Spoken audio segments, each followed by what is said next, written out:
Okay, let's flash back. Stranger Things season one. I did a little video about the pilot and how I thought the pilot just really, really works. It does so many things right, sets the bar very, very high. It's hard to believe this show really is that good.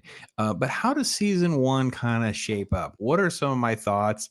How does season one wrap up? And then we'll kind of get into and again, I will make allusions to all four seasons, but I will try not to get too far in the weeds of how I know where things are going at this point. I also will try not to get too far ahead. I found this article is just very generic article back from 2017, just because it kind of had enough photos. So, all right, let's talk about the boys. First off, this is one of the beauties of having someone who's a fan of Spielberg era type storytelling. You get into films like Stand by Me. You get into this sort of idea of what it was like to be a kid during that time. They hit the nail on the head over and over and over again. I got to be honest, even the fact that you're dealing with like they actually have a Millennium Falcon. You know what I mean? There are so many things that they do well. The fact that they're like nerdy D&D kids, the fact that they're just goofy.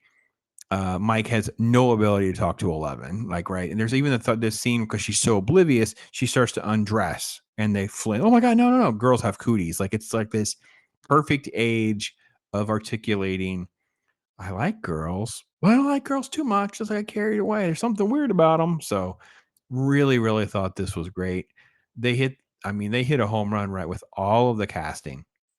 These three kids just did a great job. They've just done great. And it's great to kind of grow up with them a little bit and see that sort of evolve, not only with Mike and 11, but with what they do with Lucas and how they bring in Max for him to have a girlfriend. And of course, then the great story with Dustin, which we get to at one point, which is freaking great. Susie's amazing. Okay. Joyce and Hopper. Okay. So Joyce is great because Joyce is um, a great representation of the single mom syndrome during that era where divorces were becoming more common. I grew up in that type of family where my mom was, trying to hold together. We're dirt poor. We lived in sort of like, subpar conditions for the most part. You would always go hang out at the other kids' houses. Like that's where you always want to go because they had nicer stuff. They had a TV and VCR. They would have a computer, even sometimes things like that, right?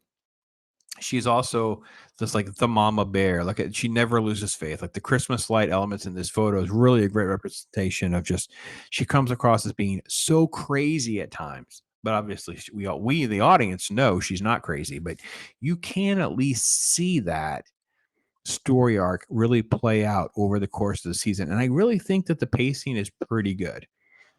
Okay, Hopper. Um, I really, really, really, I mean, obviously he's a fan favorite, right? I really love what they do with Hopper because in the beginning, he's sort of like there's a sports metaphor about playing down to your competition, right? So there's a reference, I think it's later on in the seasons. I want to say it's season three or four about him, being a war veteran, right? But he comes across as being a guy who really knows what he's doing, very tactical, very smart, and he's in small town, nowhere, no crime, and he's basically become a bit of a drinker. He slept with a librarian. He's got a little floozy. I think it's in episode one, and you sort of see like there's a whole lot of talent of him being a good lawman. It's just not been showcased because he's in Hawkins where nothing has happened. Now finally it is, and you see him sort of bloom and grow into that, being very, very smart, following his gut instincts, right? Because he knows Will's body's not real. Like there's something wrong with this lab. You see, he picks up on all of the elements. And it takes us along the journey, and like I said in my pilot video, you, the audience, know more than each pocket of people, but you also don't know everything. So you're kind of finding out clues and pieces with each group, all kind of coalescing around the one situation. Everyone's coming at it at different angles, and that's what makes the show really, really work. 11. Of course, we all fall in love with 11. Millie's just an amazing actress. She really, really delivers a lot in this first season, of course. It's crazy. Um, I will say it does seem interesting in hindsight how well they have kind of called back to season one and try to fill in some details and give us more information. I'm not going to really try to nitpick all of that and kind of stuff, but yeah, it's great. The experimentation with Matthew Modine's characters, all that, and season one's fine. I don't think season one really gets into the weeds for us to hate Dr. Brenner that much. We know something's not quite right. We know things are askew. We don't like him, but I don't think we despise him. We do grow to despise him. And I think in season four, you have one episode where you have literally like a twist. Like it literally is like two sides of the coin of a love and hate kind of moment. And they do a good job of delivering on that later on. But here it's more like we're never really quite sure what's going on. We're never quite sure we got an understanding of what is really going on. Is she Jane? Is she not? Is she kidnapped? Was she not? What kind of experiments were they doing? And it is creepy that they call her Pop. They call him Pop. All right, the love triangle: Nancy, Jonathan, and Steve. This is actually one of the things I think when I originally watched the show, I kind of was indifferent about the love triangle stuff. Then I watched it the second time, and I kind of had like I kind of like pieces. I hated other pieces. Now that I've watched it all again and watched it all straight through, I really do feel pretty good about most of it. I will say that it seems like there'd be a lot more baggage for Nancy. She seems like she's what is not believable is she almost has it together too much to be handling the love triangle thing. Because she doesn't seem like she's, manipulating anybody or pulling any strings. She just seems like she's just, an alpha woman. Has kind of got it together. Both guys like her. You don't quite know exactly how that pendulum's going to swing. I like it. I like it all. I like it. It's pretty good. It's okay. And the performances are great. There's Barb. Uh, I got to be honest. There was a lot made of Barb and Barb's death and the motivation for Nancy. To me, she's just kind of like a MacGuffin character. It's a reason for Nancy to have something to do. It's a reason for all of this to exist. It's just the existence of Barb. I personally never got attached to Barb. It's like, all right, whatever. R.I.P. Barb. Kind of Will is probably the weakest of the elements in season one. Like the fact that he's abducted and kind of out of it. He's not really part of anything. He's not really given a whole lot of great things to work with. Until you get to kind of like the very, very end and we start to get to see what's actually going on. But I really think season two is when we really start to see more and we become more attached to Will. And the rescue stuff with Will's fine. I'm not trying to shame on that or anything like that. But I think it's a little bit later on when we really start to get into some more fun stuff. Let's walk through a little bit of footage just because I really want to put a pin in sort of like all of this, um, you know what I mean, with you guys. Like I don't want to do like 60 videos, but we'll do one here and there. Um, I do love the fact that there's like a metaphor.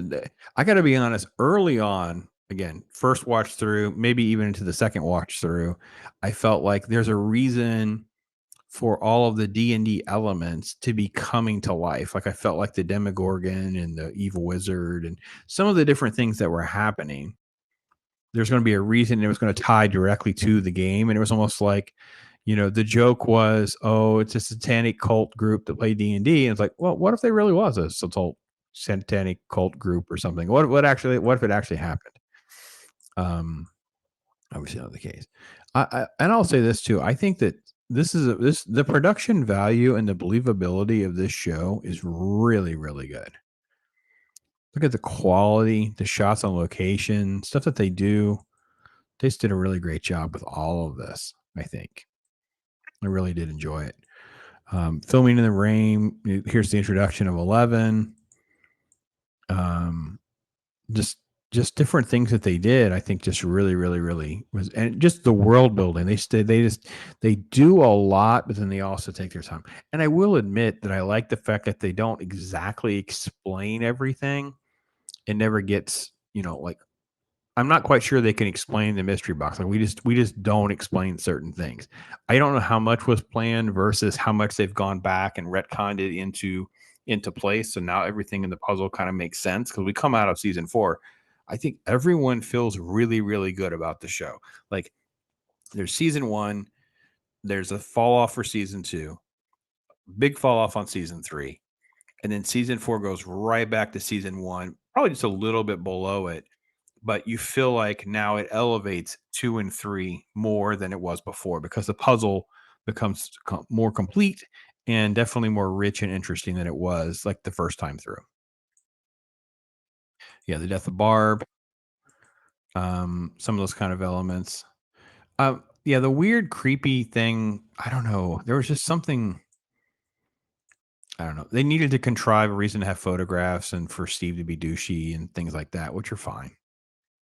Again, Joyce just being weird mom that doesn't know what to do. Um, I will say this too, a lot of the stuff on the because you're watching a lot of it on your phone, it is hard to watch some of it because it is so dark. The costume design and the weirdness of this, I'm not quite sure I understand that how they came up with that. I'd be curious. I never really have done behind the scenes stuff on a show like this. But I do enjoy it. Just love all this stuff. This is such a great trope. I'm really, really glad they did the mystery vans. The mystery vans actually turned out to be bad guys. The white vans, and it's not really the cable company. Oh, her blowing this truck over, man. I tell you what, talk about a scene out of ET. Like that's such an ET scene. It's freaking great. Um, yeah, this finale when the Demogorgon thing comes through and you see all this big fight scene that finally culminates with the ending and she's sucked through. Well, we don't know what happens, but obviously she's sucked through. And then of course Will's saved. And you have this weird coughing up the thing. So I don't want to spoil it here, but I'll say that this is the problem right here. It's like this situation. So yeah, just love it. If I have to rank it, I'm gonna say a very solid 8. I would say season 1 is like a very solid 8. I really enjoyed rewatching it. It goes by very, very fast for me. I had like and definitely from the first couple episodes, I gotta be honest, they don't waste any time. Like, they did a really good job of like, "Okay, now let's do something else. Now let's do something else." So it always made me connect and wanna keep going. So it made the rewatch very, very fast, very, very fluid. Really, really enjoyed the show. So, love your thoughts. Have you rewatched this recently? Have you if you I think I used the term palate cleanser. One of you guys made a comment about that, and yeah, I think we have to do that. There's no reason for us to get caught up too much into the bad stuff, the strike, and all that. There's good stuff to watch. Let's just watch the good stuff again. Let's talk about it. Let's have some more videos and just do stuff like that. Hang out and talk about that. Anyway, that's my take on it. Let me hear from you. I am Pops.